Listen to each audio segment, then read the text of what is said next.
নওগাঁ জেলার সীমান্তবর্তী ও ধামইরহাটের ঐতিহ্যবাহী আলতাদিঘি জাতীয় উদ্যানে শোভাবর্ধনকারী গাছের চারা রোপণ করা হয়েছে। ১৭ জুলাই বিকেল ৫:৩০টায় জাতীয় উদ্যান এলাকায় পর্যটক আকর্ষণকারী কৃষ্ণচূড়া, বকুল, সোনালু, পলাশ, কাঞ্চন ফুলের গাছসহ ডেওয়া, মহুয়া গাছের চারা রোপণ করেন পরিকল্পনা মন্ত্রণালয়ের প্রতিমন্ত্রী মোহাম্মদ শহীদুজ্জামান সরকার এমপি।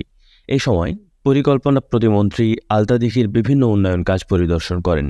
গাছের চারা রোপণকালে উপজেলা চেয়ারম্যান আজহার আলী, ইউএনও আসমা খাতুন, পৌর মেয়র আমিনুর রহমান, রেঞ্জ কর্মকর্তা AKM ফরহাদ জাহান, ওসি বাহাউদ্দিন ফারুকী, বনবিট officer Anisur Rahman, UP chairman Obaidul Sarkar, সাবেক ইউপি চেয়ারম্যান কামরুজ্জামান, উপজেলা প্রেসক্লাব সভাপতি MA মালেক প্রমুখ উপস্থিত ছিলেন।